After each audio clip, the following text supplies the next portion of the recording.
오늘 말씀의 제목은요, 피차 권면하고 서로 덕을 세우라입니다. 지난주 말씀의 제목이 서로 사랑하라였죠. 오늘은 서로 덕을 세우라입니다. 사실은 이 두 가지 말씀이 뗄래야 뗄 수 없는 연결이 되어 있는 말씀이기 때문에 이 말씀을 오늘 준비를 했습니다.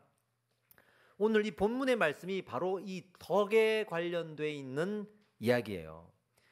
이 덕을 세우는 과정에서 두 가지 우리가 기존에 알고 있는 유명한 이야기가 나옵니다. 첫 번째가 뭐냐면 항상 기뻐하라, 쉬지 말고 기도하라, 범사에 감사하라. 이게 여기서 나오는 거예요.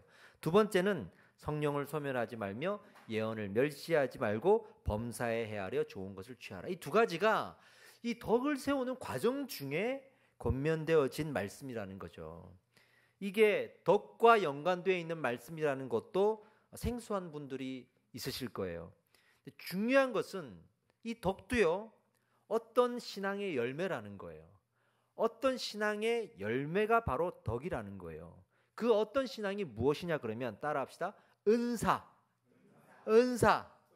여기서 은사가 나와요. 우리가 은사라고 했는데 은사가 뭐죠? 하나님이 우리를 사랑하셔서 구하는 자에게 주시는 선물이에요. 선물이에요. 이거는 어떤 공로가 아니라 그냥 주시는 거예요. 그래서 받아도 좋고 안 받았다고 실망할 필요도 없어요.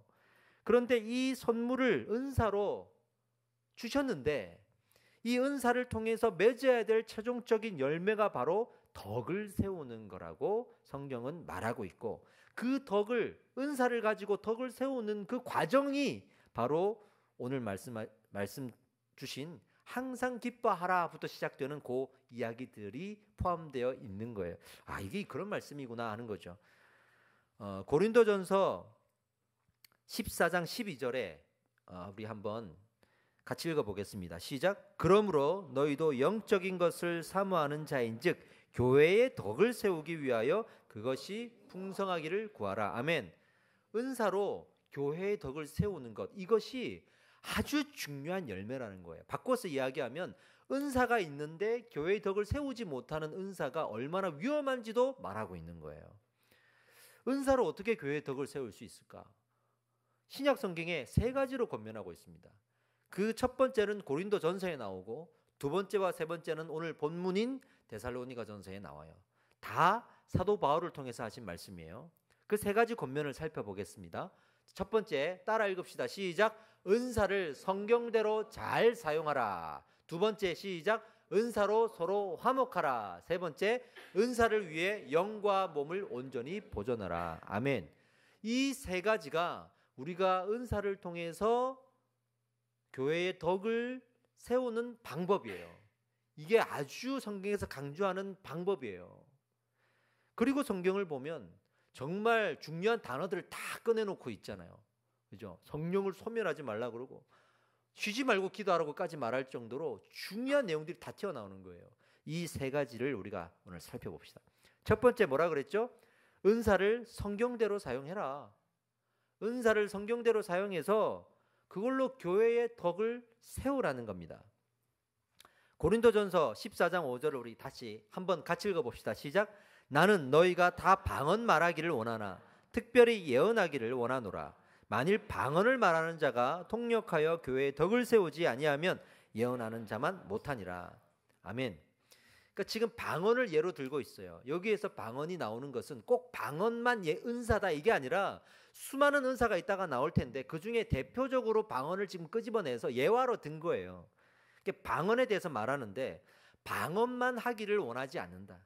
거기에 방언을 가지고 방언을 통역하는 통역의 은사가 있고 또 예언의 은사가 있는데 이 통역과 예언의 은사도 같이 받기를 원한다라고 지금 말하고 있죠. 어떤 말이냐 아주 잘 해석해야 됩니다.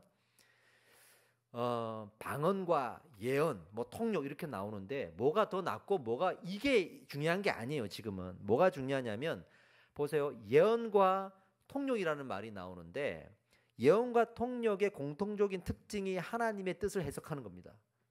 예언이 뭐냐면요, 앞날의 운명을 말해주는 게 아니에요. 절대 여러분 그런데 정말 속지 마세요. 그거는 무당이 하는 것들이고 우리 기독교에는 앞날의 예언을 말하는 건 없습니다. 이건 뭐냐면 성경에 있는 일을 하나님의 뜻대로 풀어주는 거예요. 이게 예언이에요. 자, 그렇다 그러면 예언은 말씀을 해석하는 은사를 말합니다. 할렐루야입니다. 그래서 기도하다가 이런 말씀을 주셨다라고 말하는 거는 괜찮은 거예요. 그런 게 예언이죠. 통역이 뭐냐면 방언 기도할 때 그것을 옆에서 통역해 주는 겁니다. 이게 통역의 은사입니다. 그래서 예언은 말씀을 해석하고 통역은 기도를 해석한다. 이렇게 구분할 수가 있겠죠. 그런데 그렇게 예언이나 방언이나 뭐 이런 은사들을 받았다고 생각합시다. 근데 그 방언을 하나님의 뜻을 분별하여 하나님의 뜻대로 사용하는 것, 이것이 제일 중요한 거예요. 그러니 방언만 갖고 있으면 그게 뜻이 무엇인 줄 모르잖아요. 그러니까 이걸 통역하는 은사를 받아서 하나님의 뜻을 분별하고 하나님의 뜻 가운데에서 이 은사가 사용되어지길 바란다고 말하는 거죠. 여러분, 은사를 자기의 뜻대로 사용할 수 있다는 걸 기억하셔야 됩니다. 심지어는 사단의 도구가 될 수 있다는 것도 기억하셔야 됩니다. 수많은 사람들이 이것 때문에 무너졌어요. 정말 은사에 대해서 우리가 제대로 배우고 제대로 인지하고 있어야 됩니다. 방언을 한번 살펴봅시다. 방언은 통역이 없는 방언은요, 무슨 의미인지 모르고 중언부언하게 되는 단점이 있어요. 의미를 모르니까 그냥 방언은 하는데 그냥 이게 특별한 의미가 없는 거예요. 그러니까 중언부언하게 되겠죠. 근데 여기에서 자기가 잘못하면 다른 사람들에게 보이기 위한 방언이 될 수 있고, 좀 뭔가 자기의 영적 권위를 내세우는 것으로 나는 방언하는 사람이니까 나는 큰 믿음을 가졌어, 좋은 믿음을 가졌어라고 스스로가 착각하게 만든다는 거예요. 여러분, 방언은요, 받아도 되고 안 받아도 되는 겁니다. 사모하는 자는 받고 그렇다고 못 받았다고 전혀 이상한 것도 없습니다. 그러니 거기에 매이지 마세요. 문제는 받았을 때 그걸 가지고 영적 권위로 생각하거나 믿음의 특별한 것으로 생각하지 않고 겸손해야 됩니다.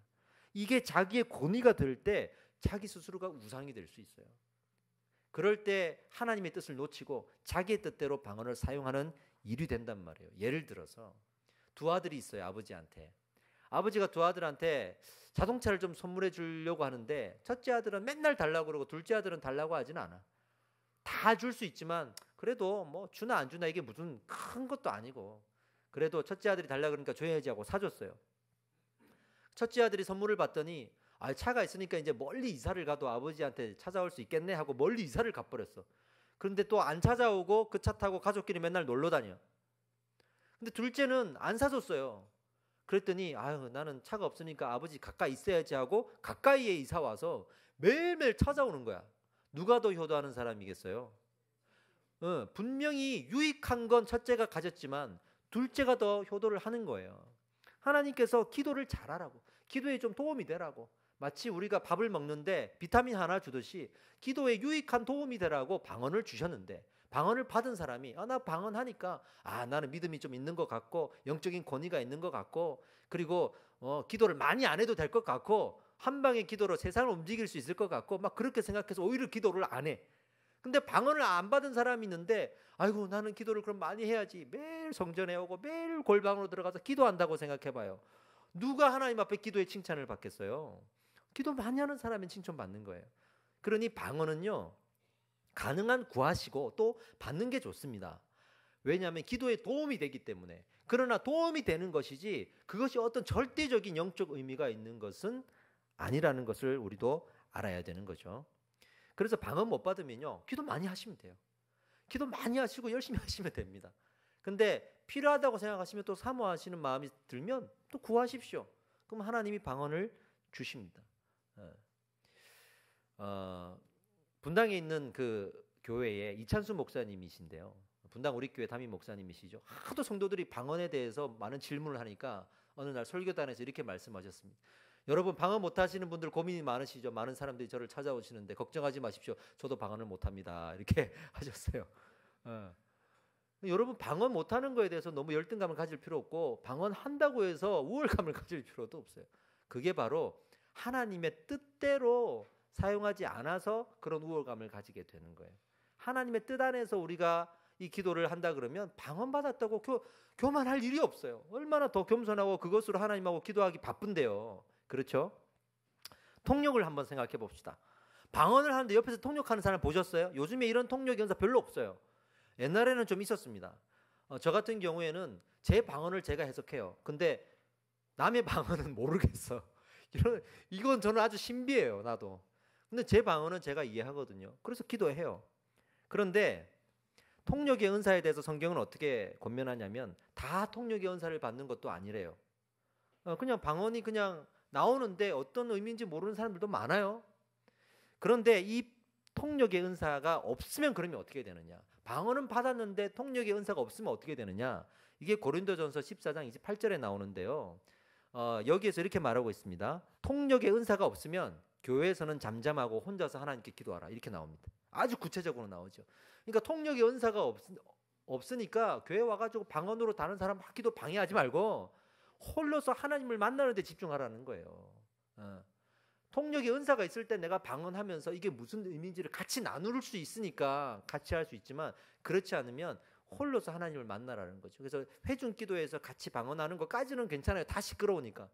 근데 뭐 여기서 두세 사람이 몰래 이제 모여가지고 조용히 모여가지고 음악 틀어놓고 기도하는데 거기서 막 혼자서 이렇게 방언하는 거 이거는 덕스럽지 못하다고 성경이 말하고 있는 거예요. 그렇게 하면 안 된다는 거죠. 근데 가짜 통역도 많아요, 요즘에. 제가 신학교 시절에 저희 학교에 최일돈 목사님이 오셔서 채플 시간에 이제 간증을 하시는데 이런 간증을 하세요. 자기가 방언을 너무 하고 싶은데 이제 신학생으로 이제 전도사 타이틀을 달고 갔는데 방언 못하는 게 열등감인 거야. 방언을 하고 싶어서 구했는데 안 되는 거야. 그래서 머리를 짰어요. 그래서 주기도문을 헬라어로 외웠어요. 그래서 주기도문을 헬라어로 외워서 막 기도하니까 방언처럼 들리거든. 그래서 이게 코카콜라보다 낫다 생각하고 막 헬라어로 이제 주기도문으로 방언을 하니까 사람들이 야 방언 잘한다 이렇게 된 거야. 근데 어느 날 교사들끼리 모여서 방언으로 자기가 막 기도를 인도하는데 우리 교회에 방언을 통역하는 분이 온다는 거예요. 지금 우리 기도에 온다는 거야. 큰일 났다. 다 들키겠다 생각하고 막 긴장하고 있는데 그분이 오셨어요. 에라 모르겠다. 그리고 방언을 기도하지 못하고 헬라어로 막 주기도문을 외우고 있으니까 옆에 있는 이분이 통역을 하는 거야. 그 다른 식으로 통역을 하는 거예요. 그래서 목사님 느꼈대요. 가짜도 있구나. 나는 지금 주기도문을 헬라어로 하고 있을 뿐인데 다른 식으로 막 통역을 하는 거야. 가짜구나. 그러면서 다행이다라는 간증을 하셨어요. 그러니까 이런 것도 참 많죠. 그러니까 방언이나 이 통역에 대해서 우리가 진실되게 받으면 그렇게 우리가 억지를 만들어내려고 하겠습니까? 겸손하게 하나님 만나고 하나님의 뜻을 구하고 하나님의 뜻을 분별하는데 집중하겠죠. 그런 열매가 드러났을 때 교회의 덕이 된다고 하는 거예요. 지난주에 서로 사랑하라 말씀을 나눌 때 제가 남편과 아내의 비유를 들면서 그 남편이 어떤 분이라고 그랬죠? 말씀을 붙들고 있는 사람이라고 했죠.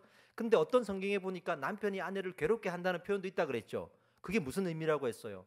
남편이 말씀을 붙들고 있지 않게 되면, 남편의 역할을 하는 영적 가장이 말씀을 붙들고 있지 않게 되면 그 아내 된 사람을 괴롭게 할 수 있다고 했죠. 그러니 은사를 붙들고 있는데 하나님의 뜻을 모르면 이거는 주변에 있는 사람들에게 덕을 세우지 못하는 결과가 나타난다는, 어떻게 보면 지난주와 이번 주가 그렇게 같은 의미의 말씀으로 선포되고 있는 거예요. 하나님의 은사는요, 구하는 자에게 주어집니다. 그거 받았다고 우리가 어깨를 세우면 안 돼요.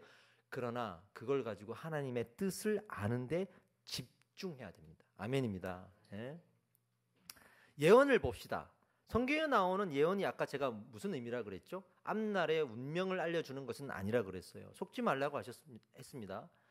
예언은 성경의 말씀, 비유로 되어 있는 성경의 말씀을 풀어주는 거예요. 풀어주는 거예요. 그러니까 우리가 구약 시대만 생각하고 자꾸 예언을 그렇게 이해하는데 신약 시대를 보면 이미 그런 예언이 아니라 예수님이 말씀하셨어요. 성경을 어떻게 비유로 말씀하셔서 이 비유를 깨닫는 자, 들어도 깨닫지 못하는 자가 있는데 들었을 때 깨닫는 자가 있다 그랬거든요. 이게 성령의 역할인데 그 성경을 풀어주는 사람을 예언하는 사람이라고 말하는 거예요. 그러니 운명 알려준다고 하면서 막 줄 세고 그러면 안 된다. 예언해 준답시고 자기 영적 권위를 삼으면 안 된다. 저희 어머니가 저기 부산에 계신데 어머니 교회에 한번 소동이 있었대요. 무슨 일이냐면 권사님들이 어디 가서 기도를 받는데 거기서 예언을 한대요. 그 예언이 바로 이런 거죠. 아들이 잘 된다. 이번에 뭐 애를 낳는데 딸이냐 아들이냐부터 시작해서 뭐 취직을 하느니 마느니 이런 것들을 해주는 거예요. 그래서 거기에 돈 봉투를 들고 가면 차례대로 이렇게 해주는 거예요. 이게 권사님들이 거기 갔다가 교회가 알게 돼가지고 난리가 났다는 거예요. 그렇게 우리가 예언을 잘못 알고 있을 수 있다. 그건 무당이죠. 그 무당입니다. 기독교에는 그런 게 없어요. 말씀을 풀어주는 겁니다. 할렐루야. 예? 그러니까 어떤 은사를 받거나 잘못 받았거나 하나님의 뜻과 멀어지면 무엇이든지 이거는 사단의 도구가 될 수 있다는 거예요. 이따가 그것을 제가 근거 삼아서 말씀드리겠습니다. 그러면 또 성경에는 어떤 은사가 나올까요? 고린도전서 12장 13장 보면 은사들이 나오는데 지혜의 말씀, 권면의 은사인데 우리나라의 그 권사님들의 역할이 사실 이 지혜의 말씀이에요. 이 지혜의 권면을 하시는 분들. 두 번째는 지식의 말씀. 이건 성경을 잘 아는 거예요. 성경을 배우는 것도 은사입니다. 이게. 그리고 병 고치는 은사. 또 성경의 믿음도 은사래요. 이 순교자의 믿음은 이것도 은사예요. 사실은 특별한 믿음 있죠. 또 목사, 교사 다 은사예요. 그리고 고린도전서 13장으로 넘어갈 때 더 큰 은사를 사모하라 그러면서 가장 큰 은사를 소개하죠. 그게 사랑입니다. 그리고 고린도전서 13장에 사랑은 오래 참고 하면서 나오는 거예요. 이게 그 사랑이 바로 은사의 최고의 은사였습니다. 그러니 지난주 우리가 서로 사랑하라 했을 때도 은사의 문제였고 사랑으로 덕을 세우라고 지난주에 결론을 맺었잖아요. 그러니 오늘 은사로 덕을 세우는 것이 연결이 되는 거예요. 사랑도 은사입니다. 그래서 이 은사를 구해야 됩니다. 사랑의 은사를 구해야 됩니다. 결국에는 사랑이라는 은사로 서로 사랑하는 거구나. 그러니까 은사를 가지고 그렇게 사랑하고 덕을 세우는 과정들이 하나이구나를 알게 되는 거죠. 이렇게 은사를 성경대로 잘 사용해서 교회의 덕을 세우라. 이게 첫 번째 말씀이었습니다. 자, 두 번째를 살펴봅시다. 두 번째는 뭐였습니까? 은사로 서로 화목하라. 읽어보겠습니다. 시작. 은사로 서로 화목하라. 이걸로 서로 화목해져서 덕을 세울 수가 있다라는 거예요. 그러니까 첫 번째는 하나님의 뜻을 알아야 되고 두 번째로는 화목하는데 이것을 활용해야 됩니다. 지금 이 본문의 말씀은 데살로니가 전서인데요. 바울이 썼죠. 이 데살로니가 전서의 주제가 뭐냐면 예수님의 재림이에요. 예수님은 반드시 다시 오십니다. 할렐루야. 반드시 다시 오십니다. 그걸 재림이라 그러는데 그 당시에 데살로니가 교회의 이 예수님의 재림의 문제가 교육되어져야 될 어떤 필요가 있었어요. 어떤 문제가 있었냐면 당시에 이 데살로니가 교회는요, 이방인들이 예수를 믿어서 개종해서 들어오는 경우가 참 많았어요. 그러다 보니까 왜 나중에 믿은 사람들이 뭐에 제일 약하냐면 교회가 어려움을 당할 때 약해요. 처음부터 어릴 때부터 교회를 다닌 사람은 볼 것 못 볼 것 다 봤거든요. 아니, 교회도 어려울 때가 있구나. 그리고 어려움이 있으면 어렵나 보다 하는데 나중에 믿은 사람들은 교회가 어떻게 어려울 수 있지? 뭐 이렇게 나온단 말이죠. 그런데 당시에 교회가 어려움이 있었어요. 바로 로마의 박해가 길어지면서 많은 고난들이 있었습니다.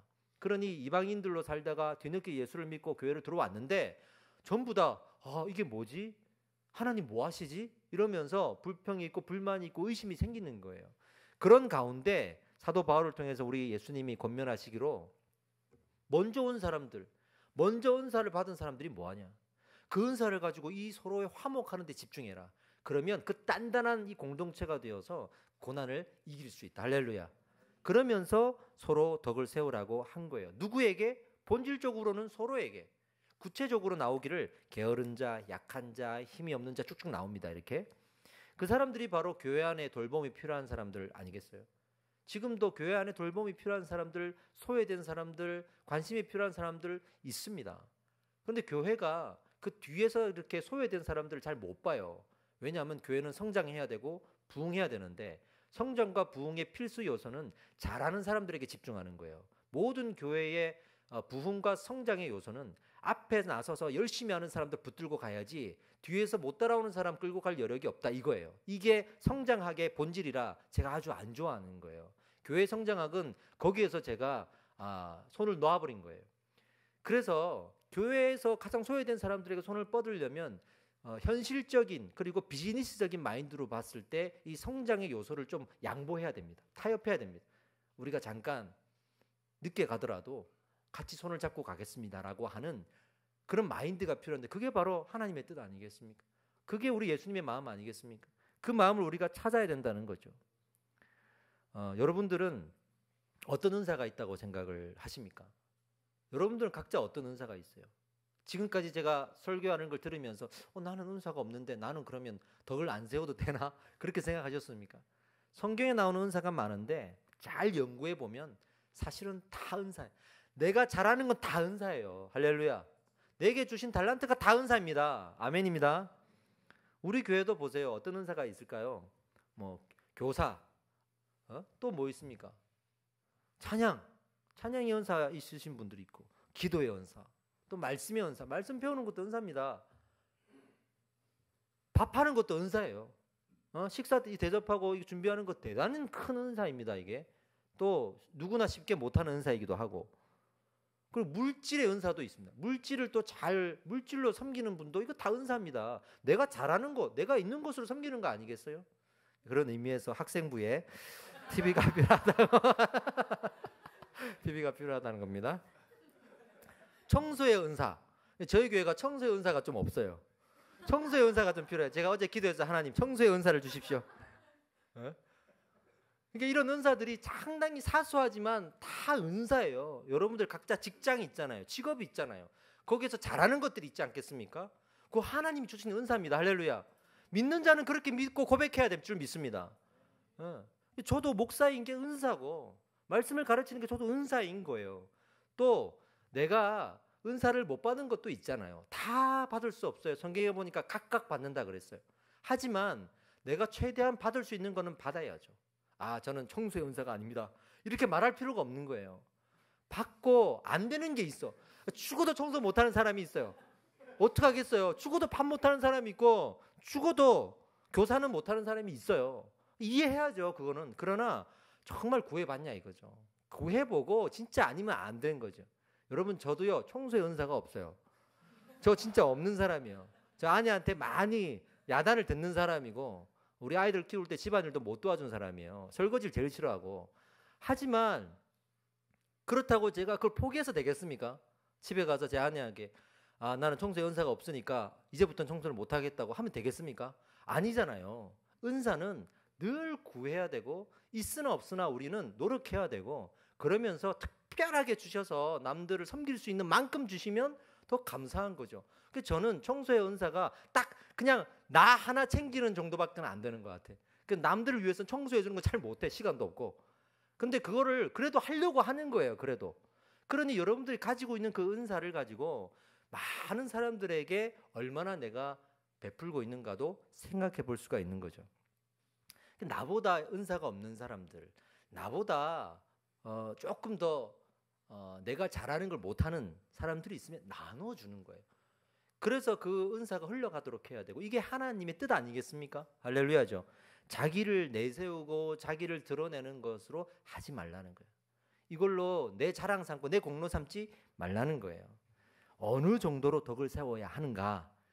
이 정도로 덕을 세우래요. 나는 힘들어도 남은 힘들게 하지 말라. 그래서 15절에 악을 악으로 갚지 말고 선을 행하라 라고 되어 있습니다. 그러니 이 중에서 나는 잘하는데 다른 사람이 못해, 나만 해, 이렇게 될 수 있잖아요. 그런데 오히려 반대로 내가 할 줄 아니까 하면서 더 섬긴다 그러면 그게 하나님의 뜻이고 선을 행하는 사람 아니겠냐 이 말이죠. 여러분들이 잘하는 거 있으면 더 섬기십시오. 찬양하는 사람들이 우리만 찬양해 그러면 되겠습니까? 여기 있는 사람들 왜 무대 안 올라와요? 그러면 안 되잖아요. 제가 여러분들에게 여러분들 왜 설교 안 합니까? 이러면 안 되잖아요. 잘하는 거 있으면 그냥 본인은 섬기면 돼요. 뭐라도 섬기면 돼요. 교회는 그렇게 덕을 세워가는 것이고 그렇게 하나가 되어가는 것입니다. 그런 의미로 여러분들이 잘하는 게 뭔지 한번 살펴보세요. 제발 저 같은 죄인이 뭘 하겠습니까? 이런 그런 못된 신앙을 좀 가지면 안 되고, 뭐라도 할 줄 아는 게 있으면 뭐라도 나누면 돼요. 정말 사소한 거라도 나누면 돼요. 할렐루야. 그렇게 서로의 덕을 세워가라.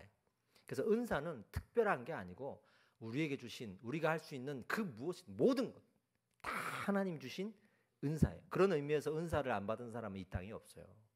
누구나 다 은사를 받았어요. 기도하는 은사가 있으십니까? 정말 많은 사람들을 위해 기도해 주십시오. 아멘입니다. 자, 세 번째, 은사를 위해 어떻게 하라고요? 영을 온전히 보존하라. 우리의 영과 혼과 몸을 보존하라 그랬는데 중요한 건 영이잖아요. 보세요. 영적인 은사라 그랬어요. 은사는 다 영적인 거예요. 그렇죠? 그런데 영을 보존하지 못하면 되겠습니까? 그죠? 아무리 맛있는 거를 줘도 먹지 못할 병든 몸이면은 무슨 소용이 있겠냐고요. 우리의 영이 건강해야 이 영의 은사를 잘 받아서 잘 사용할 수가 있지 않겠습니까? 그런 의미에서 영을 보존하라. 분명히 영적인 은사라고 했으니 영을 관리하는 것이 중요하다. 16절, 17절에 이제 이 말씀이 나옵니다.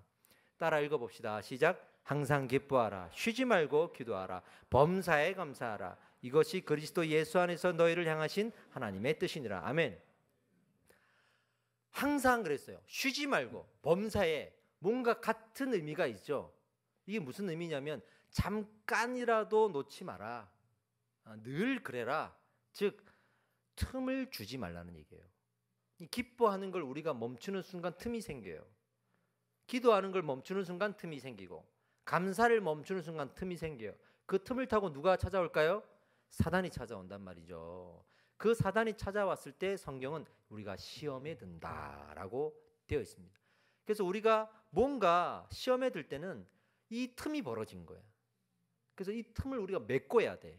그래서 항상 기뻐하라, 쉬지 말고 기도하라, 범사에 감사하라를 우리에게 주신 것입니다. 자, 그렇다면 우리의 영이 늘 깨어 있어야겠죠?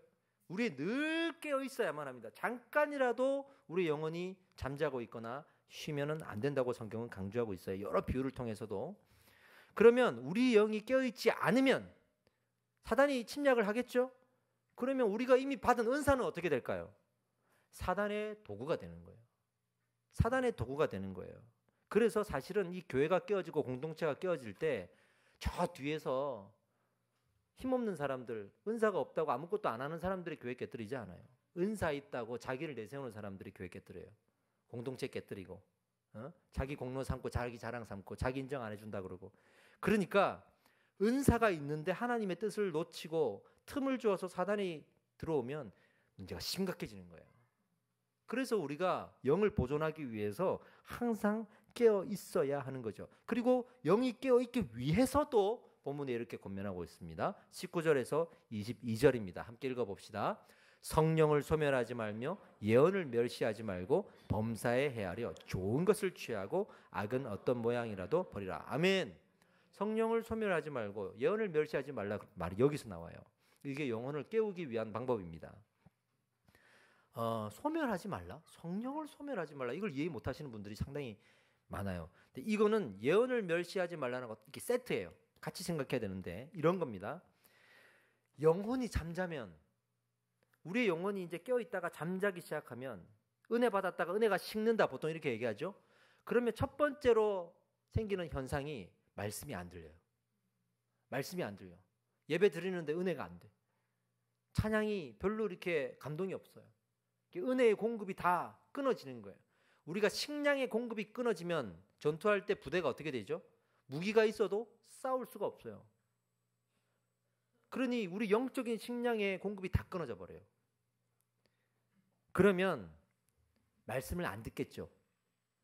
말씀을 안 듣겠죠. 그랬을 때 말씀을 전하는 사람이 말씀을 포기할 수도 있어요. 예를 들어서 예레미야가 이스라엘 백성들에게 이제 곧 멸망한다. 우리가 항복해야 된다. 베옷을 입고 하나님 앞에 회개해야 된다라고 선포했을 때 이스라엘 사람들이 이미 영적으로 잠자고 있었기 때문에 안 받아들여졌죠. 오히려 예레미야를 죽이려고 그랬단 말이에요. 그게 계속 반복이 되니까 예레미야가 하나님께 뭐라고 고백하냐 그러면 나 이제 말씀 전하지 않겠다. 나 예언하지 않겠다. 그러면서 입을 닫아버립니다. 그때의 상태가 바로 예언이 성령이 소멸되는 것을 말하는 거예요. 그러니까 성령이 일하지 못하도록 우리가 마음의 문을 닫고 영이 잠자고 있는 것, 이것을 성령이 소멸해서 그러면 예언을 멸시하게 되죠. 예언을 멸시하게 되죠. 안 들으니까.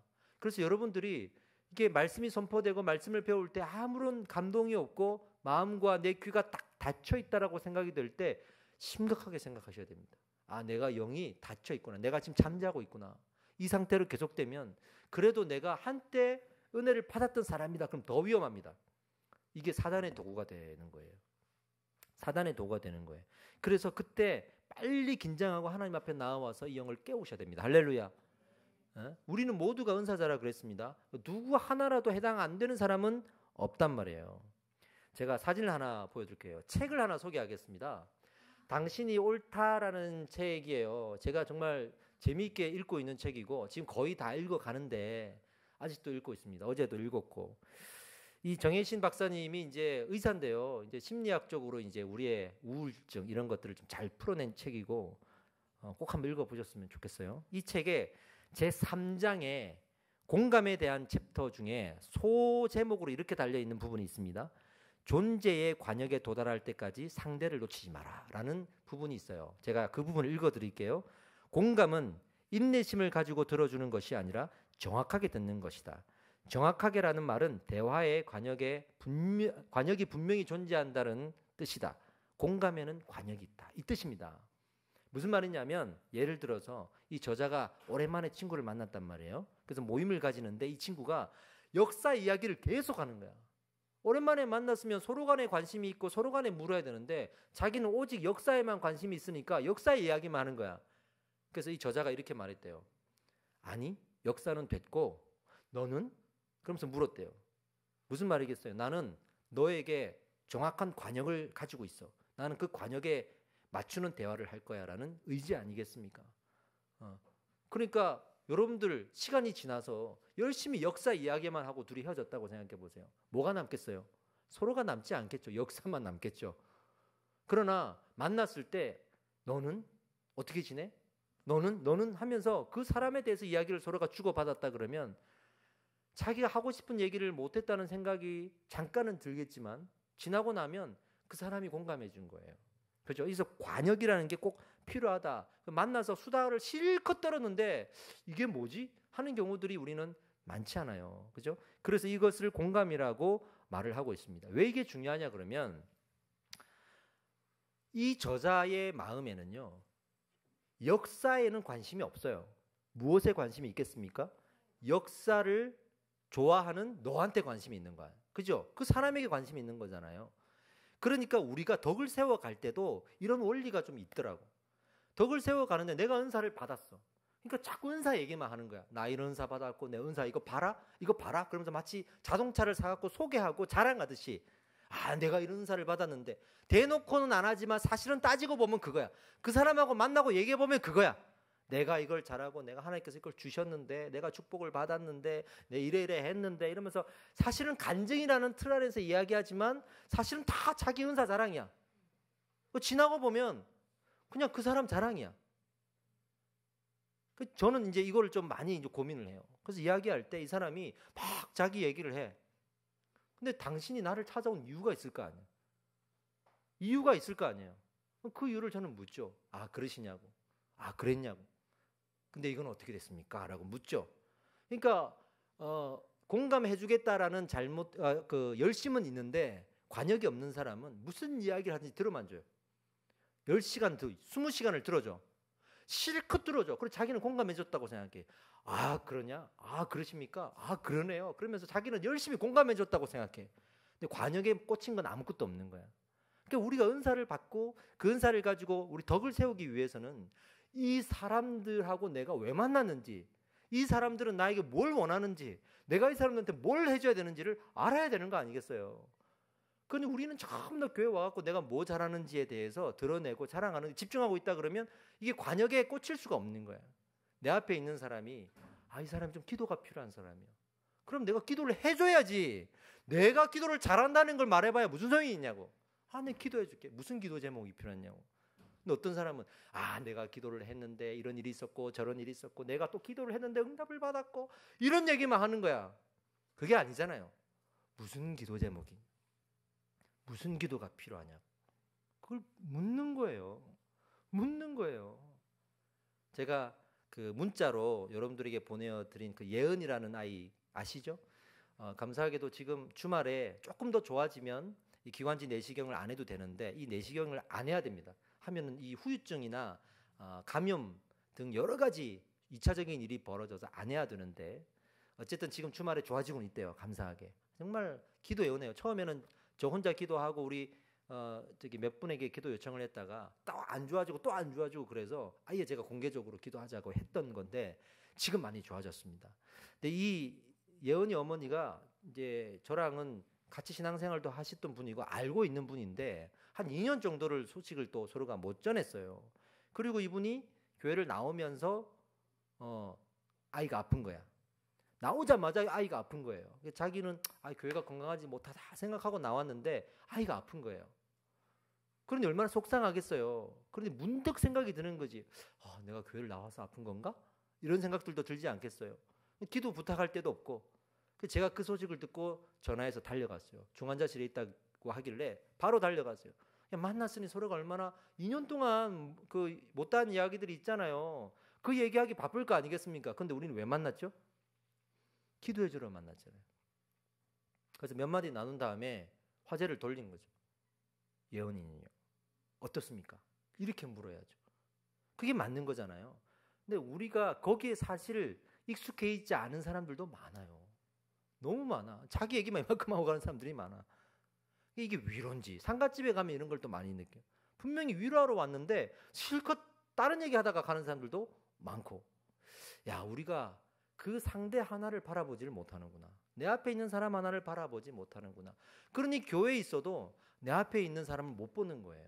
그러니까 자기는 열심히 산다고 하고 열심히 봉사한다고 하는데 앞에 있는 사람을 못 보는 거예요. 이런 일들도 많이 있을 수 있죠. 그러니 우리는 늘 내 은사가 덕이 되기 위해서는 하나님의 뜻을 알고, 또 하나는 내 앞에 있는 사람을 볼 수 있어야 되는 거예요. 아멘입니다. 네? 이게 우리 신앙생활에 너무 중요하다는 거예요. 은사가 그 상대의 관역에 딱 꽂혔을 때 어떤 일이 벌어지냐면 그 사람이 나를 어떻게 보겠어요? 나도 저 사람처럼 기도하고 싶다. 받은 대로 주고 싶은 게 인간의 마음이잖아요. 기도의 마음을 받은 사람은 나도 누군가를 위해서 기도해 주고 싶은 거예요. 그렇게 하나님의 은사가 흘러가고 그렇게 하나님의 이름이 드러나는 것 아니겠습니까? 그렇게 한 사람이 그 은사의 주인이신 예수님을 바라보게 되는 것. 이게 교회의 덕인 거죠. 할렐루야. 여러분, 우리 교회 나오는 이유가 뭐죠?